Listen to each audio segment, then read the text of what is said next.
Olá, queridos irmãos. Eu estou novamente aqui porque nós estamos estudando o livro do Senda do Calvário. Hoje nós estamos no capítulo 6.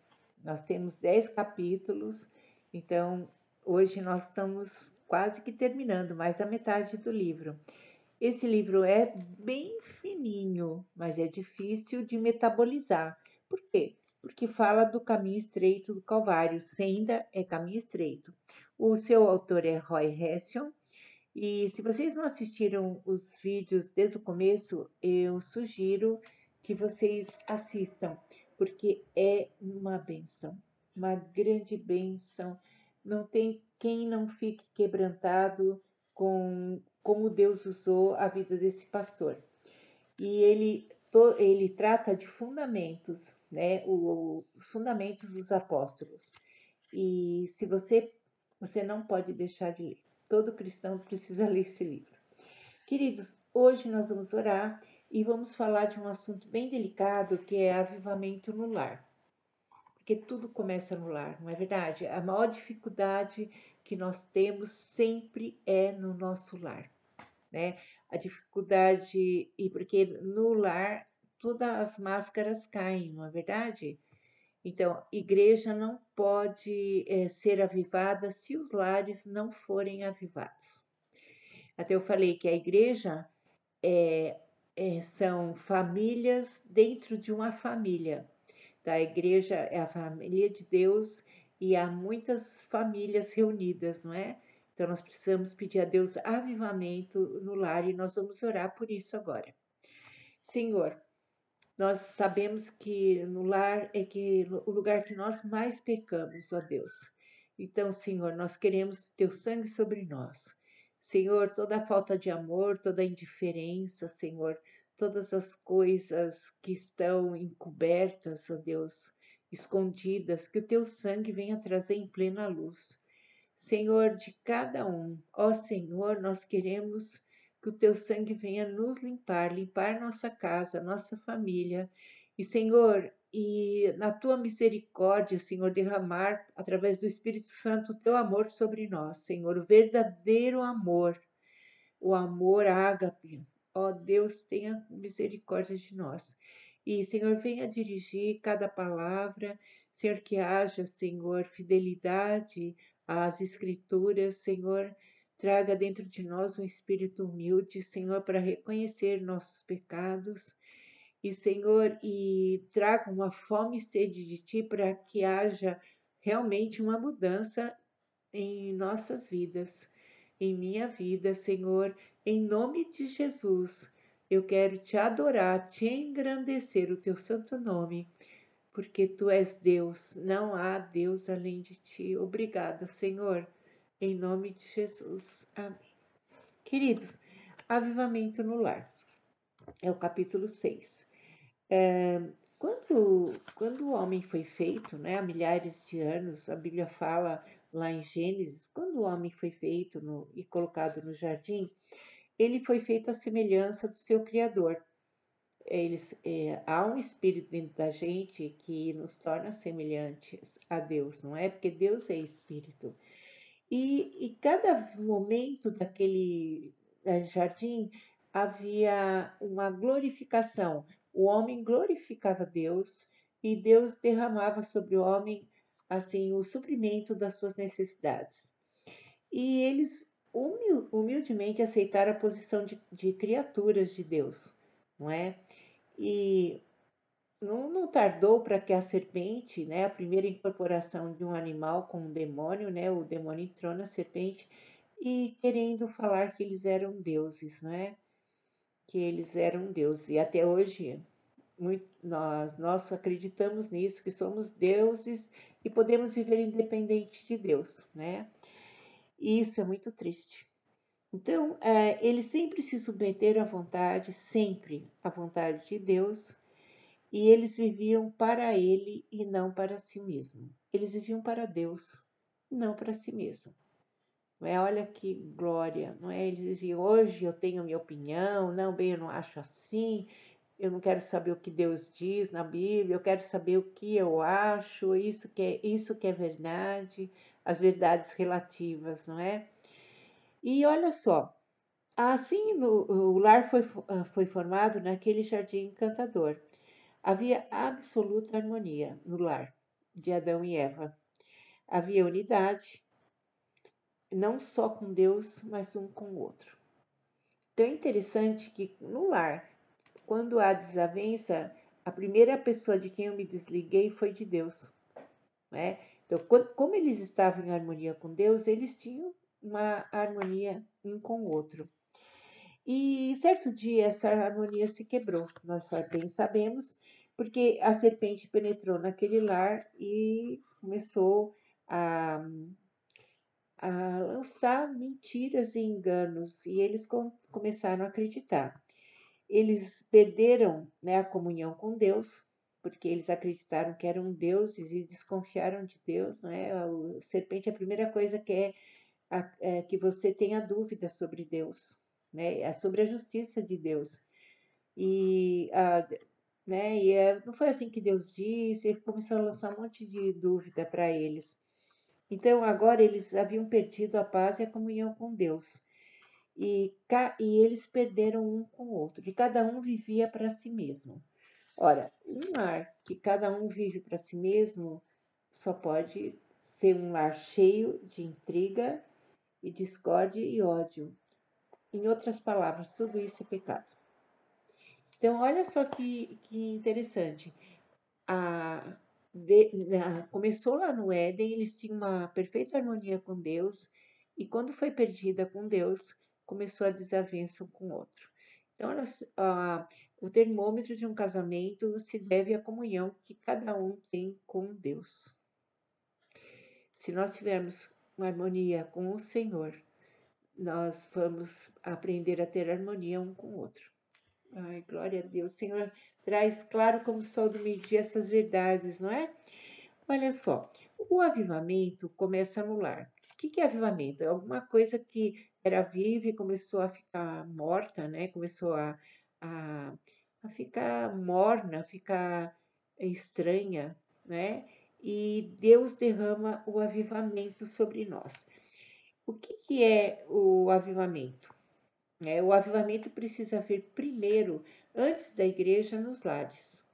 Lares avivados, igrejas avivadas. Olha só que interessante. E é o lugar mais difícil, mais custoso, porém é aquele que é mais necessário que o avivamento comece. Olha só, o avivamento é simplesmente uma nova vida no coração em que a vida espiritual se declinou. Então, eu não estou muito bem espiritualmente com o Senhor, e essa vida que Deus quer derramar em nós não é obtida por esforço próprio. Quer dizer, eu vou melhorar, eu vou me esforçar. Não, não é. Essa vida, ela é adquirida não por atividade humana, não por esforço próprio, mas não pela vida do homem, mas pela vida de Deus. É Jesus enchendo-nos e fluindo através de nós. Só através do Senhor que nós podemos ter esse avivamento na nossa casa. Eu achei interessante, não é a vida do homem, mas é a vida de Deus. Oh, glória a Deus. E onde Deus passa, tudo que está morto passa a viver, não é verdade? E essa vida, ela se manifesta, a vida de Deus se manifesta por comunhão e unidade com aqueles que vivemos. E nada se interpondo entre nós e Deus, e nada se interpondo entre nós e os outros. O lar é o lugar, antes de tudo, que isso deveria ser experimentado. E o avivamento começa nos lares. E como é diferente a experiência de muitos de nós cristãos, não é? Em nossos lares. Pequenas irritações, rixas, egoísmo, ressentimento. E mesmo quando não há nada abertamente errado, nós temos falta aquela completa unidade. É como se jogássemos para debaixo de um tapete as coisas e aparentemente tudo está bom, mas está tudo ali e ninguém toca e ninguém fala nada. Não é verdade? Então, e tudo que nos separa de Deus, nos separa um dos outros e prejudica a nossa comunhão com Deus. E tudo que há entre nós e as pessoas nossa vida deixa de fluir como deve, né? Nós não ficamos bem. Bom, então o que há de errado em nossos lares? É isso aí que é sério, não é? Quando nós falamos de lar, o que é lar? É o relacionamento entre marido e mulher, pais e filhos, irmãos e irmãs, ou entre qualquer outros que, devido a circunstâncias diversas, são forçados a viver juntos. O primeiro problema é que muitas famílias residem no fato de não serem abertos uns com os outros. Olha só, vivemos sempre com as persianas abaixadas. Os outros não nos conhecem como realmente somos e não nos interessa que assim nos conheçam. Mesmo os que vivem em relacionamento mais íntimo conosco não sabem o que se passa dentro de nós. É triste, não é? Então, nós não falamos. Nossas dificuldades, nossas lutas, nossos fracassos, nem aquilo de que o Senhor Jesus tem de nos purificar frequentemente. Nós não falamos nada. Essa falta de transparência e franqueza é sempre o resultado do pecado. Então, assim como Adão e Eva, quando pecaram, se esconderam de Deus, e Deus perguntou: Adão, onde você está? E ele falou assim: quando ouvi a sua voz, eu tive medo e me escondi. Deus sabia o que ele tinha feito, mas Adão não. Então Deus falou: mas o que, né? Quem te fez saber que estavas nu? Por que você escondeu? Ele falou. Aí ele começou a falar. Ele precisava confessar, não porque Deus não soubesse, que Deus é onisciente, sabia tudo, mas Adão não tinha consciência do que estava acontecendo com ele. É por isso que nós precisamos confessar. Deus já sabe o que nós erramos, mas nós não sabemos. E nós vamos deixar esse pecado quando nós entendermos o que fizemos e confessamos. E olha que interessante. Então, desde Adão e Eva, eles já se escondiam, né? Quando eles pecaram, eles se esconderam. Então, o pecado, ele é trevas e ele traz um distanciamento. A Bíblia fala assim que o que é andar em trevas? É quando eu estou com algum problema com o meu irmão. Isso é andar em trevas. Sério, né? Isso é andar em trevas. Então, havia reações e pensamentos no coração de Adão que Eva não sabia. E havia coisas no coração de Eva também que Adão não sabia. E assim, desde então, tendo algo para esconder de Deus, nós o escondemos também do nosso semelhante. Então, quando a gente não é sincero com Deus e transparente em nossas orações e conversas com o Senhor, nós somos um com o outro. E ninguém pode ter comunhão com uma pessoa que não é transparente. E isso é sério, não é verdade? Isso é bem sério. Então, há aquele muro de reserva, né? É como uma máscara para que escondemos o que somos. E até às vezes escondemos atrás de uma atitude jocosa. A atitude jocosidade vem de brincadeira. Então nós brincamos muito para que ninguém se aproxime demais e veja quem somos na verdade. Então nós colocamos, né, uma máscara de muita brincadeira e na verdade nós estamos muito doentes e tristes, né? Mas vestimos essa máscara. Nós não somos sinceros com a pessoa, né, com as pessoas, e ninguém pode ter comunhão com uma pessoa que não é sincera. Então, isto as escrituras chamam de andar em trevas, né? Isso as escrituras chamam de andar em trevas, quando nós não somos verdadeiros, né, com os outros. A verdade é interessante também, que a verdade não é a verdade que eu sei do outro, mas é a verdade de mim mesma. Olha que sério, não é? Então a gente às vezes encontra assim pessoas que falam assim: eu sou assim mesmo, eu vou e falo tudo, eu não gosto de mentira, eu falo toda a verdade". Mas olha só, A verdade de Deus, ela mostra a verdade sobre mim e não sobre o outro. Olha que interessante. Quando eu começo a falar a verdade sobre mim, é que Deus me muda e com a minha mudança muda o outro. Mas nós queremos acusar o erro do outro. E aí, por isso que o lar anda em discórdia. Sério, né? Então, a verdade, quando nós vemos de Persiana, é que eu não falo a verdade sobre mim. Então, eu fiquei, por exemplo, eu fiquei chateada com o meu filho ou com meu esposo. Eu vou falar a verdade. A verdade não é o que eles fizeram, a verdade é o que eu fiz, o que eu senti. Então, eu vou pedir perdão para eles dos meus sentimentos. E isso para mim era grego, foi uma revelação do Espírito, porque o Espírito Santo conduz a toda a verdade de Deus, não a sua individual, não a minha, o que eu acho certo, a verdade do Senhor que é que liberta. Então, essa parte da a verdade que eu preciso falar é a minha, é sério. Então, nós vamos ver que o segundo problema, olha só, o segundo problema é a falta de amor. E alguém vai dizer, mas falta de amor?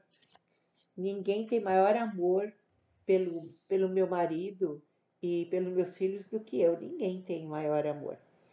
Então, aí se você vai ler 1 Coríntios 13, que fala do caráter de Cristo, nós ficamos envergonhados. Não é? Pelo menos, eu choro bastante quando leio. Toda vez que eu leio, eu choro. Porque, nossa, eu me sinto envergonhada. Porque a gente fala que ama tanto. Então, olha só que estranho. Olha só, vou ler para vocês. Estranhamente maravilhoso. O amor é paciente, é sofredor, é benigno. O amor não arde em ciúmes, não é invejoso. O amor não se ufana, não se gaba, não se ensoberbece, ele não é vaidoso, não se conduz inconvenientemente, não é rude, não procura os seus interesses, não é cheio de si, não se exaspera, não se impacienta, não se ressente do mal, não abriga pensamentos descaridosos para com os outros. Como nos sairemos numa prova dessas em nosso lar? Ficamos bem tristes, né? De ouvir isso, porque facilmente nos irritamos, facilmente buscamos nossos interesses, né? Como nós sairemos num teste desse, numa prova dessa? Somos muitas vezes impacientes uns com os outros, mesmo descaridosos o modo de responder e de agir.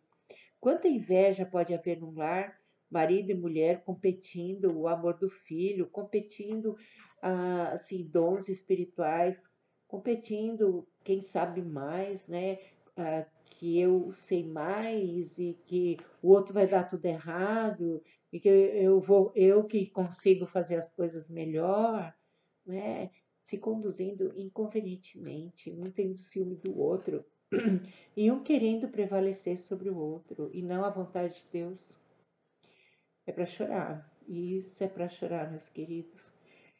Os pais podem ter inveja dos filhos e, com frequência, amarga inveja entre os irmãos e irmãs.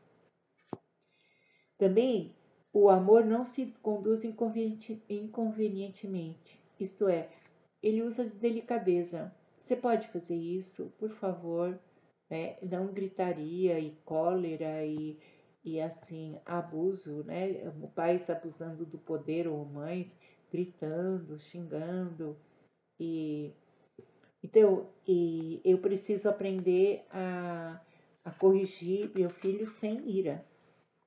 E isso, quando eu estou irada, eu vou para o banheiro e falo para Deus me perdoar daquilo ali. Aí eu converso com o meu filho firme, porque a ira não produz resultados bons na educação. Então, a delicadeza é simplesmente o amor nas pequenas coisas, mas é nessas pequenas coisas que tropeçamos. Pensamos que podemos prescindir delas no lar. estamos em família, a gente não precisa demonstrar delicadeza só para os de fora, não. É no lar que nós mostramos que daí poderemos também agir assim por uns de fora. Como somos, às vezes, cheios de nós mesmos, nossa presunção se revela de mil maneiras. Achamos que sabemos tudo, que sabemos mais que o marido, que sabemos mais, e queremos, porque mesmo que se quebre relacionamento, minha vontade vai prevalecer. Tem que ser assim, né?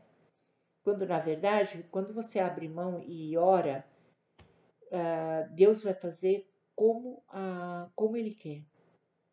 Num lar, a vontade de Deus precisa prevalecer, não é do marido nem da esposa. Nós podemos ter a nossa sugestão, mas orar para que a vontade de Deus prevaleça sobre tanto a vontade do esposo como a da esposa. Então, a nossa atitude de superioridade nos leva a desprezar o outro, se achar melhor, humilhar o outro e culpar a pessoa de tudo. E, entretanto, pensamos que amamos, né? Falar um do outro, falar mal um do outro. E que diremos a respeito de procurar os próprios interesses? Isso não é ser egoísta? Quantas vezes no correr do dia colocamos nossos desejos e interesse acima dos outros, não é? A nossa vontade, nossos interesses. E é sério, como nos irritamos facilmente? Com que rapidez nos impaciamos? Quantas vezes alimentamos um pensamento descaridoso, um ressentimento, né, de uma coisa que o outro fez ou não ou deixou de fazer? E ainda afirmamos que não há falta de amor em nosso lar.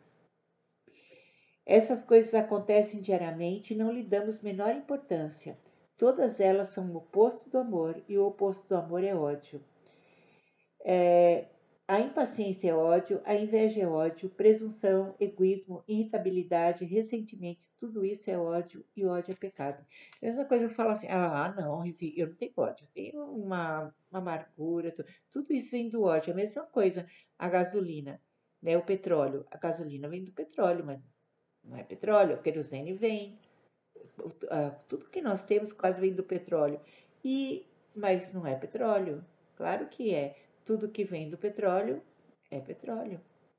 Então eu falo, eu não estou com raiva.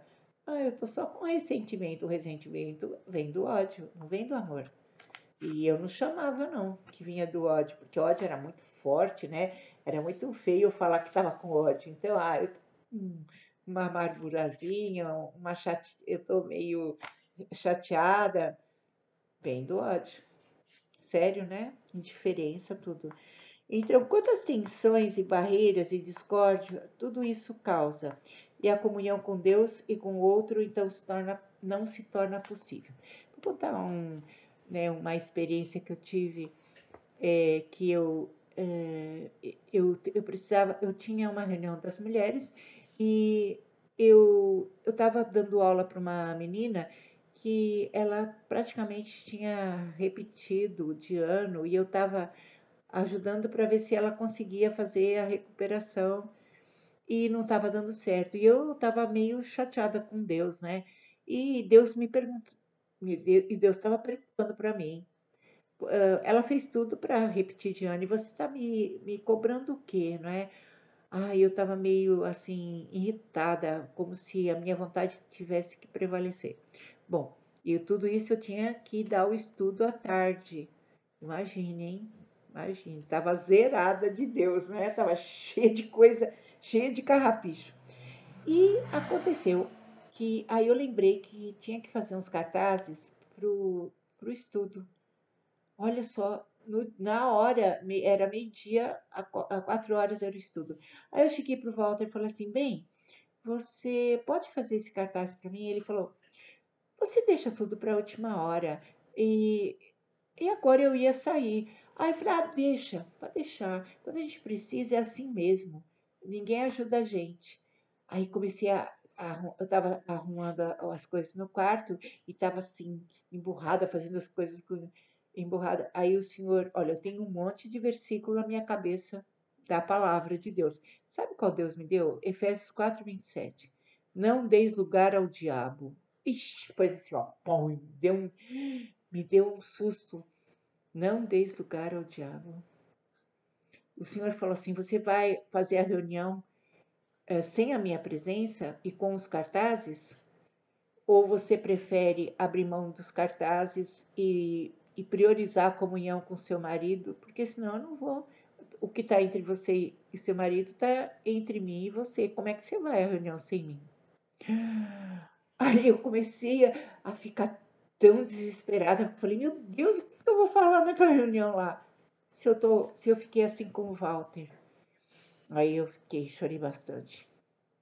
Pedi perdão a Deus e cheguei para ele e falei assim: bem, eu quero que você me perdoe a minha impaciência, a minha cobrança, né? E eu falei: ó, eu não preciso fazer os cartazes, eu só quero a presença de Deus nessa reunião, não preciso de mais nada. E se, como Moisés falou, né? Como é que eu vou me sair desse lugar se o Senhor não for comigo? Como eu vou a, a tua presença, né? Como eu vou sair sem o Senhor ir comigo? Não vou conseguir. Não vai dar. Não vou, vai ser tudo hipocrisia. Aí eu cheguei e pedi para ele. Daí ele, olha só. Aí eu estava me arrumando para ir, tava com o rabinho entre as pernas. Desculpa eu falar, né? Assim, como um cachorrinho que fica assim, todo vergonhoso, né? Eu estava assim, eu estava com vergonha de Deus. E quando eu desci e fui dar o estudo, eu pedi perdão a Deus, né? E aí, quando eu estava descendo, o Walter veio e me trouxe os cartazes. Aí quase que eu morri de vergonha. Eu falei, bem, mas não precisava, obrigada. Daí eu fiquei mais com vergonha ainda. E quando eu subi, foi uma reunião abençoada. Você viu que o poder do sangue de Jesus. Se não fosse o sangue de Jesus me lavar, eu não ia conseguir e me perdoar, eu não ia conseguir assim levar aquela reunião, não é? Aí quando eu subi, a escola me liga dizendo que a menina tinha passado de ano. Então foi tudo junto, assim, graça sobre graça, porque se fosse por merecimento, onde eu estaria, né? Estaria totalmente perdida no inferno. Então, olha que interessante a parte de você descobrir que quando há alguma coisa entre você e alguém da sua casa e o seu marido ou seu filho, você está com problema com Deus antes e ficou com eles. Quer dizer, o meu problema antes do Walter foi com Deus, não é? E eu precisava acertar com ele, com Deus e com o Walter. Foi o que eu fiz. Aí Deus teve misericórdia de mim, né? Porque ele me abençoou pela misericórdia dele. Então, queridos, a única saída, a pergunta é então, eu desejo uma vida nova, um avivamento em meu lar? Ou eu acho que tá bom? Não, a gente se ama demais, a gente briga, mas fica tudo em paz. Fica debaixo do tapete, sacudindo, vai vir tudo à tona de novo. Então eu preciso fazer essa pergunta a mim mesmo e, sinceramente, estou satisfeito e pretendo continuar como estou? Ou estou realmente desejoso de uma vida nova? A vida de Jesus em meu lar. Porque a não ser que haja esse interesse em mim, eu não me disporei a dar os passos necessários. Então, se eu não desejar essa vida nova, se eu não entender que há um abismo entre mim e Deus, e entre mim e as pessoas, quando eu peco, e como Isaías 59:2 diz, que, né, o Senhor, no meu pecado faz separação entre os meus pecados, faz separação entre mim e Deus. Se eu não entender isso, eu vou continuar fazendo e não acho nada de errado, não é verdade? E o primeiro passo que tenho que dar é chamar o pecado de pecado. Então, quando o Senhor me trouxe aquele versículo, eu sabia que estava pecando. Eu estava reclamando, eu estava com raiva, eu estava com ressentimentos, né? E eu levei a cruz e confiei que o Senhor Jesus, ele ia me purificar daquele pecado. Então, eu preciso primeiro chamar a minha atitude de pecado, confessá-lo e pedir o sangue de Cristo para me perdoar. Ao curvarmos a nossa cerviz, né? O amor de Deus, que é longânimo e perdoador, ele vai me perdoar da falta de amor, da má vontade. E o Espírito Santo vai me encher da natureza divina dele. E é o 1 Coríntios 13 que nada mais é a natureza de Jesus. Esse que eu li, Coríntios 13, sobre o amor, é o que o Senhor Jesus era, né? E é. Então, esse abençoado processo, né, de eu reconhecer meu pecado e pedir perdão a Deus, ele pode existir constantemente na minha vida quando esses sentimentos começam a se manifestar de irritação, de impaciência. Eu posso ir até a cruz de Jesus e pedir perdão a Deus pelo meu pecado. E aí o sangue de Jesus, ele está à disposição o tempo todo e há de me perdoar, glória a Deus. Então, tudo isso me levará a andar no caminho do senda do Calvário, no caminho estreito do Calvário, dentro da minha casa. Se eu não faço isso dentro da minha casa, certamente não vou fazer com meus irmãos. Se eu não sei esses passos na minha casa, essa humildade de reconhecer quando eu não vou fazer com os de fora, de jeito nenhum. Então, eu tenho que ver tudo aquilo que me leva a reagir fortemente ao egoísmo e orgulho, né? Eu preciso ver que todas as vezes que eu senti que alguém que me magoou, que me deixou triste, que eu preciso entender que, na verdade, ou agiu com orgulho e egoísmo para comigo, eu preciso aceitar essa maneira da pessoa ser como uma providência de Deus, de um modo de me quebrantar. Olha que interessante, isso também para mim Deus teve o trabalho para eu entender. Então, por exemplo, o tipo de pai e mãe que eu tive foi escolhido por Deus, para Deus me trazer perto dele. Porque senão, se eu não tivesse passado coisas que eu passei na minha infância, eu nunca buscaria Deus com o fervor que eu busquei. Eu desejava ardentemente o Senhor e desejo. Não é? Ele é meu pai, minha mãe, ele é tudo que eu preciso e me deu amor e perdão, né? Meu pai e minha mãe tiveram muitas coisas boas, mas as que não foram, eu sei que Deus me deu esse perdão.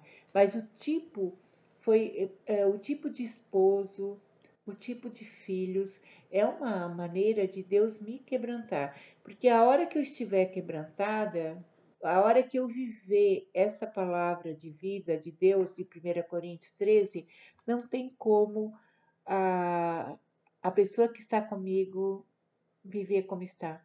Então Deus opera a mudança no outro, fazendo primeiro aqui. E eu quero que o outro mude, mas eu quero a minha natureza intacta. Eu não quero que Deus mude aqui, porque eu sou ótima. Não é porque eu estou tão longe de Deus que estou me achando ótima. Porque, na verdade, eu sou pecadora e eu preciso do sangue de Cristo. Então, eu sendo quebrantada, então Deus permite algumas pessoas, assim mesmo na nossa casa, querer machucar o nosso coração. E quando eu peço a Deus para perdoar o que veio aqui, que nós sabemos que ressentimento, mágoa é pecado, eu posso ficar bem para abençoar quem me feriu. Esse é o caminho do senda do Calvário. Glória a Deus, porque depois você fica tão bem, porque você vê os resultados, não é? Você vê os resultados gloriosos. Então, o tipo de comportamento do filho, da filha, tudo é uma maneira de eu buscar a Deus, porque eu estou vendo algumas coisas. Então, eu preciso buscar a Deus. Senhor, o que está errado? O Senhor vai trazer. Por que está acontecendo isso? Aí nós vamos colocar debaixo do sangue de Jesus, vamos buscar a presença de Deus, vamos orar. E Deus vai trabalhar em mim primeiro. E Deus mudando a minha vida, certamente vai mudar o meu lar. Vai mudar. Isso certeza. E vai nos atender, né, pela misericórdia dele. Então, nós devemos, o amor de Jesus vai nos encher e expressar através de nós, não é? Através de nós. Então, quanto ao outro, né, o que nos feriu, Deus provavelmente quererá usar-nos se estivermos quebrantados, para ajudá-lo e ver sua necessidade. Deus cuidando, tratando da gente, Deus vai nos usar para ajudá-lo, porque a pessoa que age agressivamente, ela não é feliz, né? E quem é que pode ajudar uma pessoa assim? Nós nos fechamos e ficamos com raiva. Então, eu ficando livre, Deus vai poder me usar para ajudar. Aqui, quando nós somos quebrantados, nós devemos estar prontos para endireitar nosso relacionamento com os outros, mesmo com os filhos. Essa é muitas vezes a prova do nosso quebrantamento. Então, de nós irmos, né, para os nossos filhos e pedirmos perdão. É interessante que eu estava lendo, nós estamos estudando Salmos também, e olha que interessante, diz que os montes, os outeiros, eles se alegravam, estavam, porque o povo estava cumprindo a lei de Deus e abençoava a natureza. Até os montes eram abençoados, a terra. E eu lembro de Malaquias 4:6, diz que quando Jesus voltar, estiver voltando, o dia do Senhor, Deus vai converter o coração do pai aos filhos e o coração dos filhos aos pais, para que a terra não seja ferida de maldição. Então, olha que coisa mais terrível. Quando um filho desobedece o pai, quando o pai tem ódio do filho, a terra é ferida de maldição. Onde você pisa fica amaldiçoado. Aí começa a estourar tudo em casa, os aparelhos, né, elétricos, começa a haver falta de paz, de agonia. Por quê? Porque a terra, quando Adão pecou, Deus falou: maldita é a terra por tua causa. Deus jogou sobre a terra. Então, quando nós pecamos contra a lei de Deus, a terra, aquele lugar fica maldito.